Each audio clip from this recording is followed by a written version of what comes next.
Alors bonjour mes amis, alors aujourd'hui je suis heureuse d'être au Cora de Forbach à la cafétéria pour vous présenter un auteur que vous connaissez déjà, Denis Corr, qui sera également à nos côtés au troisième salon du livre et du bien-être pour tous au Cora de Forbach. Donc Denis est arrivé avec des fleurs, donc un beau décor, et il a tout préparé, c'était prémédité mine de rien. Hein. Voilà, pour le printemps. Bonjour, chers auditeurs et internautes. Voilà, oui, pour annoncer le printemps, je suis venu avec des fleurs. Original, et puis les fleurs sont jolies, c'est Voilà, printanier. voilà. Alors Denis, je vais te poser diverses questions comme tu te doutes, hein, en rapport à ton actualité nouvelle, puisque tu as donc à jour donc des ouvrages, d'autres titres à venir, et en même temps j'ai envie de parler du CD que tu as réalisé il n'y a pas longtemps, et qui s'intitule donc Passerelle. Pourquoi Passerelle, Denis? En passerelle, c'est en fait pour mettre un rapport entre les personnes, entre le, mettre en fait les mots qui venaient des livres, les mettre aux oreilles des personnes. Notamment, je travaille dans le handicap et je voudrais mettre justement ces paroles qui sont dans les livres aux oreilles des aveugles, par exemple. Très bien. Et donc, c'est une passerelle entre les personnes. Tu cherches à faire le Le lien, lien voilà. entre ce qui ne se voit pas forcément et qu'il est possible d'écouter, de voir ou de comprendre d'une autre manière. Voilà, et mettre du spirituel dans le visuel, de mettre quelque chose, des valeurs de vie dans les écrits et dans les rapports humains, quelque chose qui est intéressant pour donner du lien aux gens. Pourquoi, pardon, pourquoi t'intéresser au handicap? Bien, le handicap, c'est en fait quelque chose qui m'intéresse depuis très longtemps. Déjà parce que je travaille actuellement dans un ESAT, dans un établissement et service d'aide par le travail, et donc je suis moniteur d'atelier. Et donc j'essaye de mettre en relation mes compétences techniques avec la mise en autonomie des personnes. Et ce qui m'intéresse quand même dans le handicap, c'est qu'on doit être quand même égaux les uns vis-à-vis des autres. Alors, ce n'est pas parce qu'une personne a un handicap qu'elle est inférieure, au contraire, elle a même des talents Voilà. Tu as supérieurs. ressenti justement, tu as ressenti ce manque d'égalité? Tu l'as ressenti? Tu l'as vu? Ben, disons que, comme sur l'échelle de la pyramide de Maslow, on est dans un secteur d'appartenance et ensuite d'accomplissement, d'épanouissement. Les personnes en situation de handicap ont besoin, en plus encore, de ne pas être stigmatisées, de ne pas être montrées du doigt. C'est ça ce qui est important. Est-ce que, je t'interromps, est-ce que tu ne penses pas que les personnes qui sont en situation de handicap, et ceux qui ne le sont pas, ne pensent pas que les autres comprennent ce que eux pensent ou ressentent? Donc du coup, il est naturel pour ceux qui sont valides, que tout va mieux de leur côté, de penser que de toute façon, ils ne comprennent pas Euh, justement qu'on puisse les voir différemment. Voilà. Moi, je Qu'on sent pense que que, c'est des êtres, de toute façon, qui ne comprennent rien. au Voilà. contraire, de toute façon, je pense qu'il y a vraiment de la sensibilité chez les personnes en situation de handicap qui est à fleur de peau et qui a besoin d'être mise au même niveau que les autres personnes. Est-ce qu'ils te Voilà. l'ont fait comprendre? Est-ce qu'ils te l'ont dit? Ou est-ce que tu l'as ressenti? Moi, je le ressens même dans le non-dit, hein. En fait, moi, je travaille dans le handicap, mais pour moi, le mot handicap, je le mets de tout à fait de côté. Moi, c'est la relation à la personne qui C'est l'être, m'intéresse, l'être c'est humain. l'être humain. L'être. En fait, Voilà. avant, je travaillais en tant que cariste, en tant qu'agent de fabrication et d'autres métiers, et il manquait le côté humain. Et c'est ce que je vois maintenant dans ce métier, le côté humain. Et donc, pour en revenir au CD, ben, c'est la passerelle qui vient entre les personnes pour mettre Un vraiment lien, un lien un entre lien, les gens. un lien qui fait que finalement il n'y a pas forcément de différence que la différence que nous-mêmes nous donnons aux autres. Vient parfois de nous-mêmes. C'est Oui. dans notre regard, Notre regard notre regard juge, qui est juge. jugeant parfois Ouais, ouais, et qu'il faut être, et sur lequel il faut travailler. très bien. Alors, on va un petit peu éplucher tes thèmes, tes poèmes musicaux. Pourquoi as-tu écrit à la naissance? Alors à la naissance, c'est dans un autre domaine, c'est en fait sur l'égalité des personnes, mais des deux sexes, c'est-à-dire hommes-femmes, sans qu'il y ait cette ambivalence sexuelle. Il y a simplement le fait que à la naissance, on est homme, femme, et toute notre vie, on est un peu partagé d'un côté du dortoir, d'un côté euh, du lit, enfin, toujours, on est toujours l'un à côté de l'autre.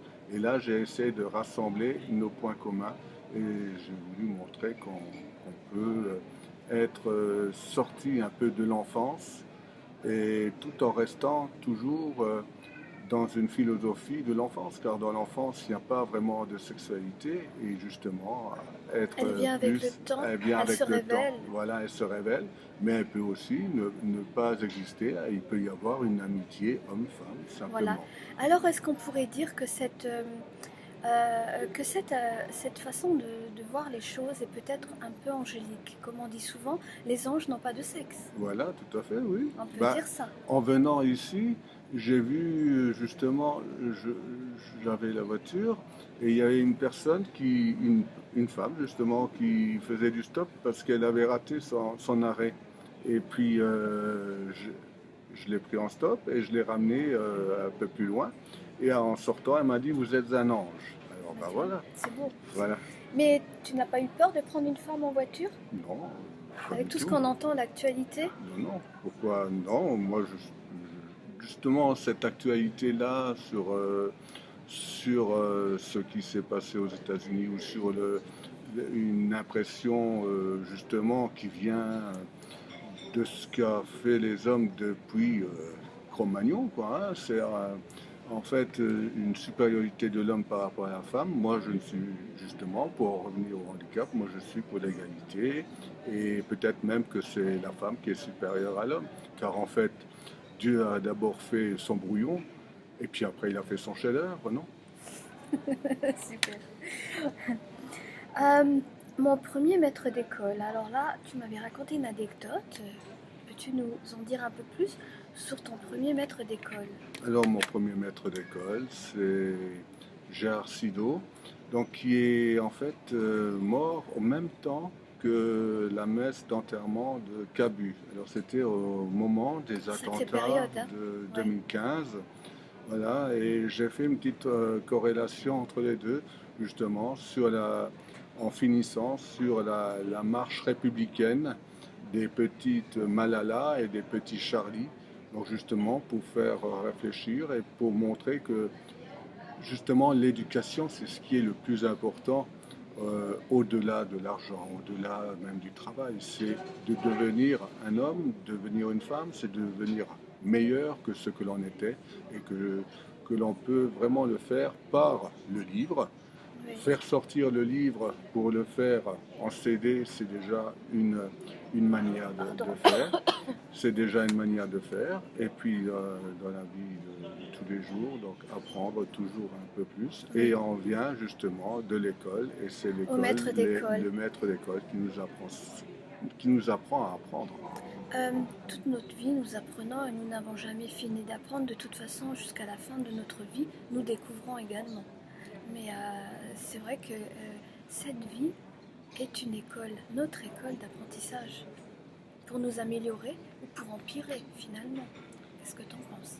Oui, mais de toute façon, on avance pas à pas. Chaque jour, on apprend des choses, on désapprend le mal, comme je l'avais dit à un moment donné dans un de mes premiers livres qui s'appelle Confère Dixit du bonheur, donc où il y a 700 citations. Et donc dans ce livre, il y a notamment un auteur qui disait que que vivre, c'est désapprendre le mal, car en fait, on est venu un peu d'une certaine forme de la désobéissance à Dieu La pomme, dans le paradis perdu. la pomme, la Voilà, fameuse la pomme, pomme, voilà, la le fruit tentation. défendu, la Ouais. tentation, et on est venu de ce péché qui est la transgression de la loi, en fait, la transgression de la loi de Dieu.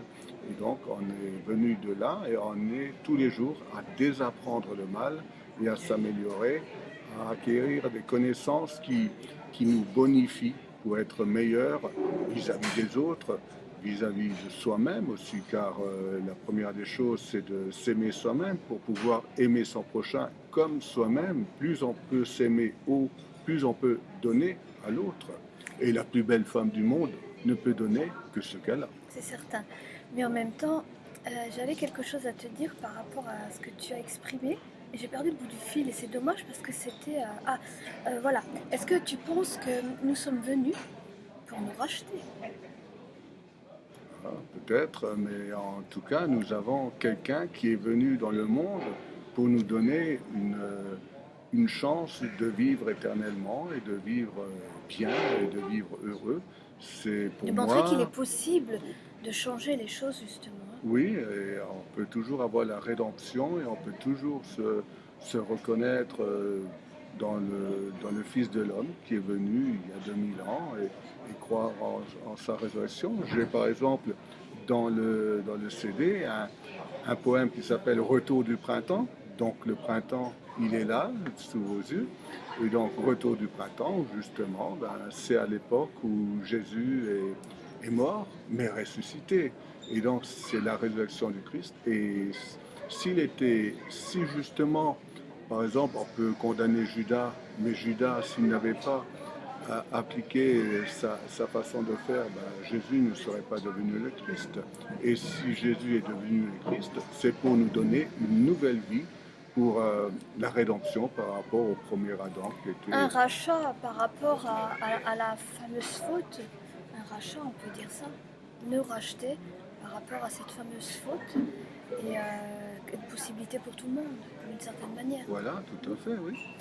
Mais là, on part sur des idées un peu spirituelles. Ah oui, mais puisque mine de rien, tes poèmes musicaux parlent un peu, ils sont dans ce genre de thème Oui, tout thématique. à fait, oui. Donc oui, C'est un peu ma on entre. personnalité aussi, Voilà. oui. Mais justement, ce que tu exprimes ressort déjà de ce qu'il y a à l'intérieur de toi, de ce que tu ressens, de ce que tu exposes. Voilà. Mais en même temps, c'est bien, ça donne une indication de qui est l'auteur, qu'est-ce qu'il défend, qu'est-ce qu'il prêche. Voilà, Hein. les valeurs, mes valeurs de vie que j'essaye d'appliquer au quotidien. Ben, j'essaye de les appliquer dans le travail, mais aussi au niveau bénévole. Par exemple, je suis bénévole au Secours catholique pour être dans l'accompagnement socio-professionnel, Oui. puisque j'ai fait une formation d'accompagnement socio-professionnel au CNAM. Et donc, j'essaye d'aider les personnes à trouver du travail, à chercher du travail. Moi-même, étant donné que j'ai eu dans ma vie plus d'une cinquantaine d'employeurs et dans Cinquantaine d'employeurs. oh oui, Oh, même bien le plus. bonjour. Hein. Voilà, et même plus, et un CDI et plusieurs CDD avant, une quinzaine de CDD avant, et depuis 2004, bien plus d'une trentaine de CDD, et même des petits contrats, des Enfin, longs contrats. mieux un employeur que des femmes. Parce que là, c'est terrible. Là, je veux dire, avec tout ce qu'on entend. Non, mais c'était de l'humour. Oui, Voilà. non, Mais je... c'est vrai que c'est rare. J'ai jamais entendu ça. Mais c'est vrai que de nos jours, Ben, de en nos fait, jours, c'est une manière de pouvoir toujours, depuis depuis les dernières années, il n'y a plus vraiment eu de CDI sur le marché un de l'emploi. travail sûr. Il y en Ouais. a. Et puis maintenant, moi, à 50 ans, je considère que le CDI, c'est un Graal que je n'aurai peut-être plus, peut-être, oui. Mais en fait, ce que je recherche, moi, c'est de m'adapter toujours. Et j'ai une faculté d'adaptation en fonction de mes capacités contexte, de l'endroit où tu es. professionnelles. Et puis, j'évolue, en fait, tous mes métiers évoluent vers ce que je fais actuellement de moniteur d'atelier. Et puis, je suis aussi très sensible à tout ce qui est transition énergétique et tout ce qui est sur la nature. Donc je suis aussi dans une association qui s'appelle De nos mains et qui organise tous les troisièmes vendredis du mois à la MJC de Saint-Avold à 20 heures sur un thème particulier. Donc voilà, sur la transition énergétique. Très bien. Alors là, on a mis 3 thèmes. Et comme on est à 15 minutes, donc on va en refaire une autre. Et puis on va poursuivre. Donc là, c'est un petit contexte où on a présenté quand même, mine de rien, que deux textes musicaux. Mais il y en a 23. Oui, mais ce qu'il y a, c'est qu'il y a eu un approfondissement de chaque thème musicaux, et c'est intéressant. Donc on va poursuivre à la prochaine vidéo, donc vous allez nous retrouver à la prochaine vidéo pour la suite, en compagnie de Donny Cor et les jolies petites fleurs et les parfums du printemps, et justement pour apporter du renouveau et de beaux textes, de jolis mots à lire et qui font du bien. Voilà, et puis voilà, 23 textes.